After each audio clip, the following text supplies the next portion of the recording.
Assalamualaikum warahmatullahi wabarakatuh.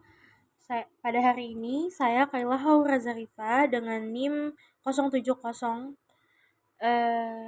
berasal dari kelas T3C dengan prodi Teknologi Informasi akan melakukan presentasi singkat mengenai 8 Golden Rules Application yang dimana saya di sini menggunakan aplikasi Twitter atau X.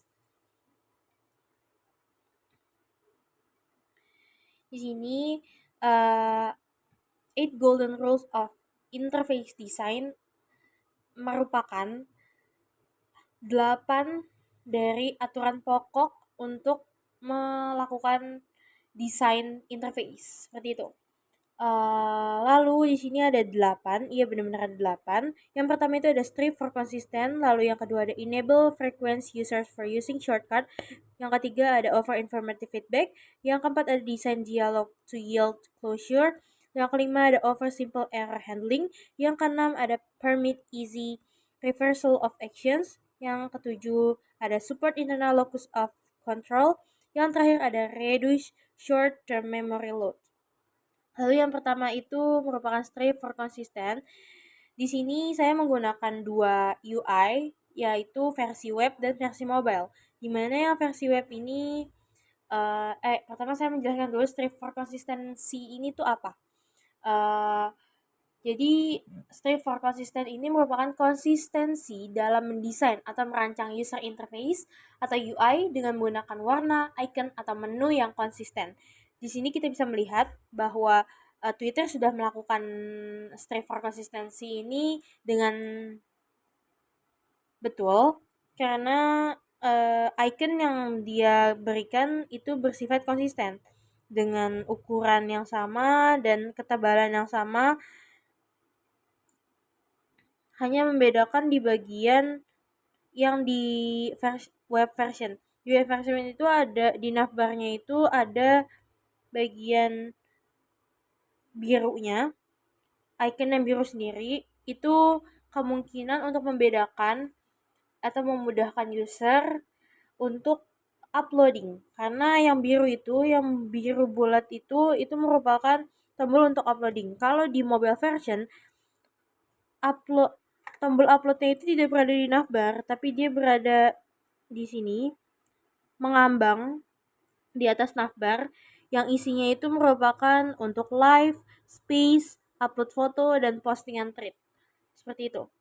Lalu selanjutnya ada enable frequent user for using shortcut, di mana enable frequent user shortcut ini using shortcut ini menggunakan shortcut untuk fitur-fitur yang sering digunakan oleh user sendiri. Di sini itu untuk di Twitter itu kita paling sering menggunakan, saya sebagai user Twitter, kita tuh paling sering menggunakan home-nya. Home-nya itu berisi beranda atau biasa kita sebut TL, timeline Twitter kita, lalu ada search icon.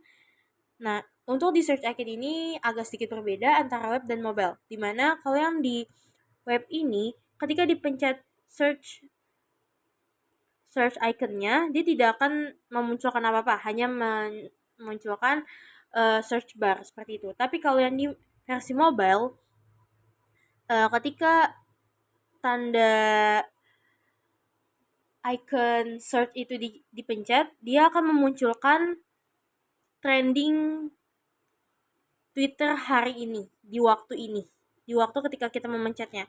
Dan untuk trending ini juga bisa diatur, di mana kita bisa mengaturnya berdasarkan Indonesian trend atau apa yang kita suka, tren apa yang kita suka, lalu ada juga yang universal atau sedunia. Seperti itu.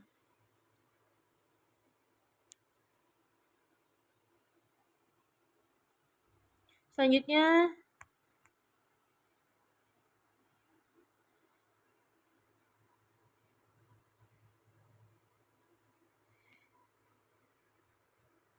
potongan tadi.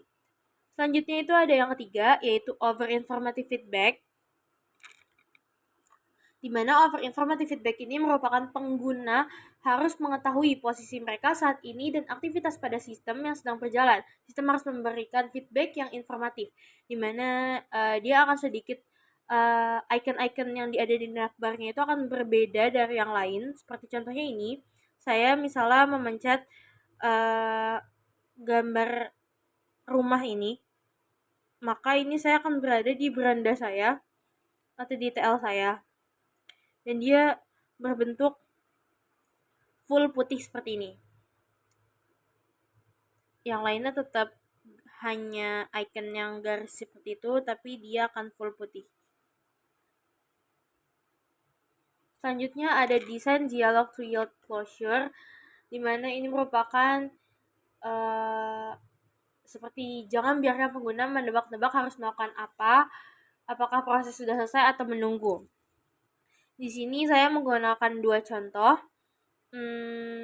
Yang pertama itu ada ketika kita proses penguploadan, di mana proses penguploadan itu berada di sini, di atas, yang biru garis atas itu merupakan proses jika mengupload postingan.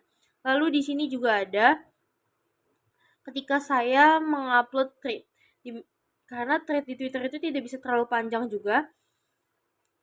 Jadi tulisannya misalnya saya tadi mencoba ketika saya mengetik hanya selamat pagi dunia tipu-tipu, itu hanya sekecil ini. Lalu ketika saya tambahkan asal hurufnya, itu dia udah hampir penuh ininya, lingkaran birunya ini. Yang kedua ini merupakan progres jumlah kata yang bisa diketik dalam satu postingan. Seperti itu. Selanjutnya yang kelima itu ada oversimple error handling. Pemberitahuan jika ada oversimple error handling ini merupakan saat terjadi kesalahan pada sistem. Usahakan tidak menyalahkan pengguna. Jika terjadi kesalahan, sampaikan dengan sederhana yang dilengkapi dengan langkah-langkah penyelesaiannya. Nah, di sini saya ada pemberitahuan jika ada kelebihan kata pada saat ingin membuat thread postingan, sama ketika kita ingin memasukkan akun, lalu passwordnya salah, itu akan ada tulisannya wrong password. Jadi kita nggak bisa login. Seperti itu. Nah, untuk yang kelebihan kata ini, di sini jelas sekali bahwa ketika kita kelebihan kata, itu oleh Twitter ini akan di-highlight warna merah seperti ini dan akan diberitahukan di bagian bulletannya ini kalau kita kelebihan 9 huruf. Seperti itu. Dan kita harus menghapus ini karena kita tidak akan bisa memposting. Kalaupun ingin tetap sepanjang itu, kita harus mengupgrade Twitter kita ke premium. Seperti itu. Selanjutnya ada permit easy reversal of action. Di mana permit easy reversal of action ini adalah izinkan pengguna untuk memperbaiki kesalahan yang dilakukan sebelumnya. Contohnya undo atau tambahkan tombol konfirmasi jika data yang dimasukkan tidak bisa dirubah lagi. Di sini saya menggunakan dua contoh ketika kita ingin udah mengetik panjang postingan thread kita, tapi kita langsung mencet silang di sini. Lalu dia akan langsung muncul save post, you can save this send letter from your draft. Jadi kalau misalnya kita save, itu akan masuk ke draft thread kita atau ketikan kita. Kalau discard akan menghilang, akan terhapus. Lalu di sini ada ketika kita misalnya ini saya mencoba untuk berada di threadnya seseorang dengan user asam konjugasi, itu saya berarti berada di dalam thread dia. Lalu di sini yang bulatan merah ini kita bisa lihat kita tetap ada tombol backnya untuk kembali ke beranda kita.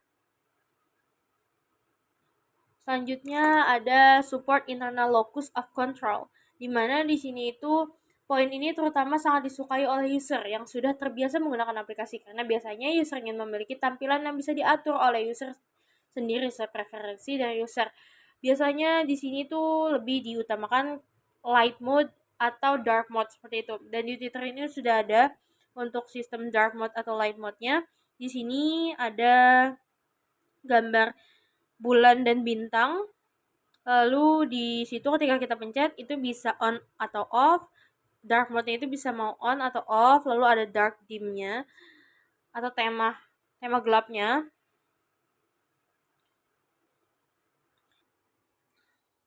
Oke, jadi untuk reduce short term memory load ini merupakan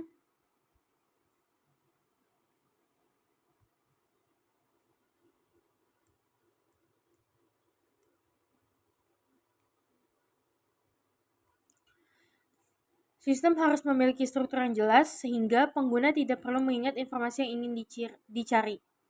Jadi di sini kalau di Twitter itu langsung disediakan ada tulisan profile, premium, bookmarks. Bookmarks itu tweet yang ingin kita tandai gitu atau kita simpan. Lalu ada list, ada space, monetizations, ada setting and privacy help center seperti itu. Nah, di postingannya itu yang di biru bulat yang tadi itu kita bisa ada foto, space, ada live seperti itu. Jadi di situ sih reduce short term memory load-nya. Oke, sekian presentasi dari saya pada hari ini. Kurang lebihnya mohon maaf. Wassalamualaikum warahmatullahi wabarakatuh.